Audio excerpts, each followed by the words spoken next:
a voluntary vehicle scrapping policy. This will help in encouraging fuel-efficient, environment-friendly vehicles, thereby reducing vehicular pollution and oil import bills. नमस्कार, मैं हूं आपके साथ नम्रता। Corona काल में तमाम व्यवसाय के साथ ही ऑटो सेक्टर ने भी, ऐसे में केंद्रीय वित्त मंत्री निर्मला सीतारमण ने इसी साल बजट पेश करते हुए स्क्रैपिंग पॉलिसी का ऐलान किया था, जिसके जरिए बढ़ते प्रदूषण पर तो लगाम लगेगी ही, साथ ही साथ नई गाड़ियों की खरीद को भी बढ़ावा मिलेगा। Scrapping policy. We are separately announcing, Honorable Speaker, a voluntary vehicle scrapping policy to phase out old and unfit vehicles. This will help in encouraging fuel-efficient, environment-friendly vehicles, thereby reducing vehicular pollution and oil import bills. Vehicles would undergo fitness tests in automated fitness centers after 20 years in case of personal vehicles and after 15 years in case of commercial vehicles. Details of the scheme will be separately shared by the ministry. अब इस scrapping policy को लेकर देश के केंद्रीय सड़क परिवहन एवं राजमार्ग मंत्री नितिन गडकरी ने एक और बड़ा ऐलान करते हुए कहा कि जो भी वाहन मालिक अपनी निजी कार या कमर्शियल वाहन कबाड़ में बेचता है तो उसे नए वाहन खरीदने पर 5% तक की छूट मिलेगी। देश में डग्गामार वाहनों की कमी नहीं है। सड़कों पर धुआं उड़ाते खटारा वाहन आपको धड़ल्ले से चलते हुए दिख जाएंगे।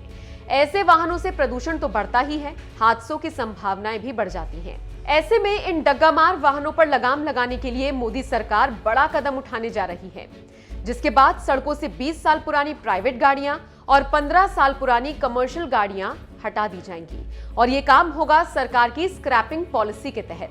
इस स्क्रैपिंग पॉलिसी के बारे में परिवहन मंत्री नितिन गडकरी ने एक और अहम बात बताई है। परिवहन मंत्री के मुताबिक पुराने वाहनों को कबाड़ में बेचने के बदले वाहन कंपनियां ग्राहकों को नए वाहन खरीदने पर करीब 5% की छूट देंगे। नितिन गडकरी ने आगे कहा, इस नीति के 4 प्रमुख घटक हैं। छूट के अलावा प्रदूषण फैलाने वाले वाहनों पर ग्रीन टैक्स और अन्य शुल्क के प्रावधान हैं। उन्हें स्वचालित सुविधाओं में अनिवार्य फिटनेस और प्रदूषण परीक्षणों से गुजरना होगा। इसके लिए देश में स्वचालित फिटनेस सेंटर की आवश्यकता होगी और हम इस दिशा में काम कर रहे हैं। परिवहन मंत्री नितिन गडकरी के मुताबिक स्वचालित फिटनेस परीक्षण सार्वजनिक निजी भागीदारी यानी कि PPP मोड के तहत किए जाएंगे, जबकि सरकार निजी भागीदारों और राज्य सरकारों को वाहनों को कबाड़ करने वाले संयंत्र लगाने में सहायता करेगी। जो वाहन स्वचालित परीक्षण पास नहीं कर पाएंगे उन्हें चलाने पर दंड लगेगा। नितिन गडकरी का मानना है कि ये नीति वाहन क्षेत्र के लिए एक वरदान साबित होने जा रही है। ये वाहन उद्योग को सबसे अधिक लाभकारी क्षेत्रों में से एक बना रही है, जिससे बहुत से रोजगार भी पैदा होंगे। स्क्रैपिंग पॉलिसी से सरकार को उम्मीद है कि इस योजना से जहां ईंधन की बचत होगी और हवा का प्रदूषण कम होगा, वहीं ऑटो इंडस्ट्री में भी नई जान आ जाएगी। ऑटो सेक्टर कंस्ट्रक्शन के बाद नौकरी देने वाला सबसे बड़ा क्षेत्र माना जाता है। इसीलिए मौजूदा माहौल में ये सेक्टर उठ खड़ा हुआ तो पूरी इकोनॉमी का चक्का फिर से तेज घूमने की संभावनाएं बढ़ जाएंगी। ऑटो सेक्टर के जरिए इकोनॉमी की सुस्त पड़ती रफ्तार को तेज करने की कामयाब कोशिशें 10 साल पहले भी हुई थी। सरकार अगर इस नुस्खे को एक बार फिर से आजमाना चाहती है तो इसमें कुछ भी अस्वाभाविक नहीं है। ऑटो सेक्टर को इस वक्त ऐसे ही टॉनिक की जरूरत है और सरकार को इस नई पॉलिसी से उम्मीद है कि ऑटो सेक्टर में एक बार फिर से बूम आएगा।